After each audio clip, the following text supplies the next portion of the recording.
അസ്സലാമലൈക്കും.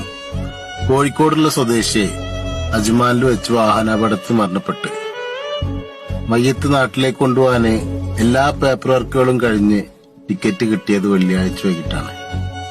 ആ സംഭവം ഉമ്മാക്ക് വിളിച്ചറിഞ്ഞപ്പോ ഉമ്മ പറഞ്ഞത്, മക്കൾ ആ ടിക്കറ്റ് വ്യാഴാഴ്ചക്ക് ആക്കുകയാണെങ്കിൽ വെള്ളിയാഴ്ചക്ക് ജുമാക്ക് മുമ്പ് ആ മയ്യത്ത് കവറടക്കുകയാണെങ്കിൽ അതല്ല ഏറ്റവും ഉത്തമം എന്ന് പറഞ്ഞപ്പോ അവര് പറഞ്ഞത് ആ ടിക്കറ്റ് ഒരിക്കലും മാറ്റാൻ പറ്റാത്ത ടിക്കറ്റാണ്. വ്യാഴാഴ്ചക്ക് ടിക്കറ്റ് ഇല്ല ഓൾറെഡി, അതുകൊണ്ടാണ് വെള്ളിയാഴ്ചക്ക് എടുത്തത് എന്ന് പറഞ്ഞ സംഭവം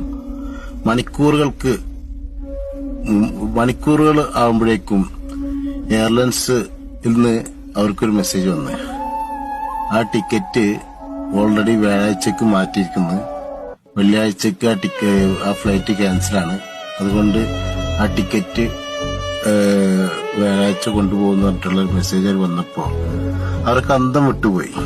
കാരണം ഒരു ഉമ്മയുടെ പ്രാർത്ഥന ജീവിച്ചിരിക്കുമ്പോഴല്ല, അത് മരിച്ചാലും മക്കൾക്ക് കിട്ടുന്നതാണ്. അപ്പൊ അതുകൊണ്ട് എന്റെ ഈ വീഡിയോ ഏതേലും ഉമ്മമാര് കാണുന്നുണ്ടെങ്കിൽ നിങ്ങളെല്ലാവരും മക്കൾക്ക് വേണ്ടി ആത്മാർത്ഥമായി പ്രാർത്ഥിച്ചു.